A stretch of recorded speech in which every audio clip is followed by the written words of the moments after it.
Am I the a-hole for telling my husband that I would have never agreed to have his child if I knew he would go back on our agreement? Plus update. Posted by you/obviousmistake7801. I, 36fish, am a neurologist, and I absolutely love my patients and my job. I believe there is no greater honor in life than being able to help others. The road to my medical degree was not easy, and it was paved with many rejections. I was a troubled teen in high school, and I didn't get accepted into any colleges my senior year. I had to work my way up, starting with remedial classes at my local community college. When I finally got into medical school at 26, I was absolutely thrilled. I met my husband, 37-meter, in my third year of medical school. We have been married for 4 years now. My husband works in marketing, and I make 3 times his salary. From the beginning of our relationship, I was very upfront that I was unsure about having biological children. My dream was always to adopt from foster care, and my husband seemingly understood this. However, after his bee friend had a baby boy last year, he began to really press me on having children. I was initially very against this idea because I was just beginning my career. I wanted to wait a few more years before revisiting the topic of children. In August of last year, I found out I was unexpectedly pregnant due to a condom breaking during sex. I was initially considering an abortion, but after many heartfelt conversations with my husband, we decided to keep the baby, and he would quit his job and stay home until our daughter was old enough to start preschool. There were several factors that went into our decision to have him stay home with our daughter. I make significantly more money than him, so financially it just made more sense. I am in the first few years of my career as an attending physician. After 4 years of med school and a 4-year residency, I am just starting to practice on my own, whereas my husband has been in his career for 15 years. I was very clear I had absolutely zero desire to stay home and be a housewife. I respect stay-at-home mothers, but my work is my life, and I would go crazy at home all day. This just isn't a lifestyle I want whatsoever. Finally, I am not comfortable putting my child in daycare until she is old enough to express herself verbally. As a victim of a molestation when I was young, I just do not trust people enough to leave my daughter in the hands of strangers when she would be unable to report abuse, neglect. Our daughter is 9 weeks old today, and I am preparing to return to my practice in a few weeks. This weekend, I left my husband alone with our daughter while I attended a medical conference out of state. The conference was amazing, but when I returned home, my husband began acting weird.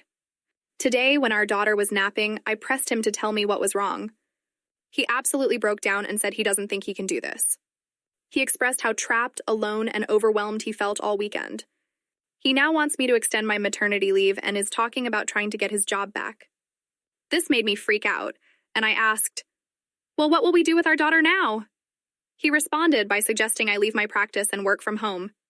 I said absolutely not, and he suggested daycare.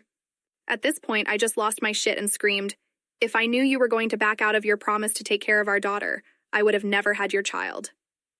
I know I completely overreacted, and I would never trade our daughter for anything.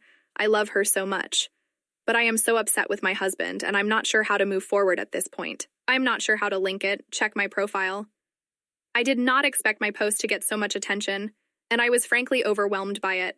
Thousands of comments and hundreds of DMs, and I even found my post screenshotted and uploaded on Twitter. To everyone who sent me kind and supportive DMs, thank you very much.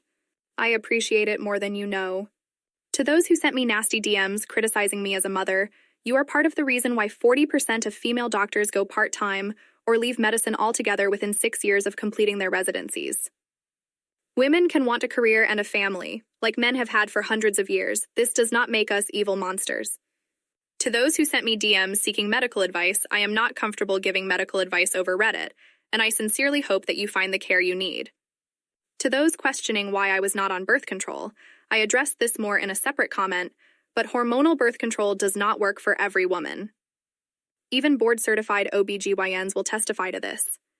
After trying my best with every birth control under the sun for nearly 10 years, I decided condoms and pull-out would be enough. Was this a stupid decision? Yes, but 40% of doctors are overweight, so we aren't always the best at taking care of our own health. Regardless, I have no regrets. I love my daughter and would not change a thing. Okay, now for the actual update. A few days after I made my original post, I realized how awful what I said to my husband was. No matter how upset I was, I never should have used our daughter as leverage in an argument. Even if I had to quit my job tomorrow and become a single mom, I would still do it for her because I love her more than anything, and I would choose her every time. I still feel awful that I said this. It was truly a terrible thing to say. Another thing I dropped the ball on was not being more patient and accepting with my husband. For some context, my mother came from out of town to stay with us for the first 8 weeks after I gave birth. My husband did contribute greatly. I'd honestly say they both did 50% of the work with the baby for the first week or so while I recovered. After that, we split the work between the three of us. So, for him to go from 2 people supporting him to being on his own for a whole weekend in a matter of about 10 days was obviously a huge shock, and I should have realized this. His complaints about feeling trapped, overwhelmed, and alone are the exact reasons why I have no desire to be a SAHM. Yes, we had a deal, but I should have given him space to express his concerns openly without me flipping shit. I stayed at my sister's with our daughter for a few days after the fight to give my husband some space. He would come to visit her every day during this period, but we agreed not to talk yet. When I came home, I apologized to him for mishandling the situation. To my surprise, he actually apologized too. He told me that he never intended to back out of our agreement. He just became so overwhelmed that he was unsure he was capable of caring for our daughter properly. He apologized for giving up so fast and suggesting that I WFH. He told me that no matter what we decided to do, I should not leave my practice. At the end of his apologies, he said that he wanted to give being a stay-at-home dad another shot. We then had a very long conversation about how we would handle things from there. He told me that caring for our daughter was not the overwhelming part. It was trying to keep up with the cooking and cleaning that was difficult. So we decided to hire a maid and buy one of those meal kit delivery services. He joined one of those new parent support groups to help reduce his isolation. 3 times a week, my sister-in-law has agreed to come over to babysit for a few hours so he can go to the gym or have some me time. I also told him that if at any point he feels like he can't be a SAHD anymore, to please tell me. I made it very clear that while I would be slightly disappointed, I would be much more disappointed knowing that he was burnt out and upset while caring for our daughter. Since this, we've also taken steps to strengthen our marriage, going on date nights once a week. I don't yet feel comfortable leaving our daughter with anyone besides family, so most of these date nights include long walks while pushing her in the stroller or Netflix and takeout on the couch. But hey, it's been working. Addressing the whole poking holes in the condom thing.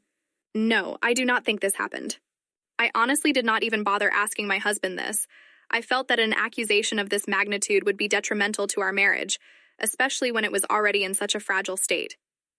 My husband has agreed to get a vasectomy so we don't have any more happy accidents. He is scheduled for later this year, and we are abstaining from PIV until then.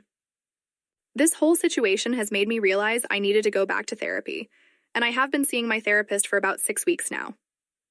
My CSA hadn't impacted my life for about 8 years prior to this, but having my daughter and dealing with postpartum anxiety has stirred up some really dark thoughts.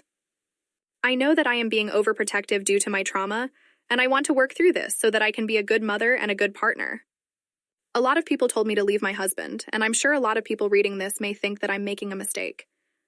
I know that I am not. My husband had a weak moment and broke down, but he does not have a pattern of being unreliable, dishonest, or unsupportive. He supported me through my final 2 years of med school and throughout my residency. Please try to remember that my post highlighted the worst moment in our relationship. It did not show the 8 wonderful years we have had together.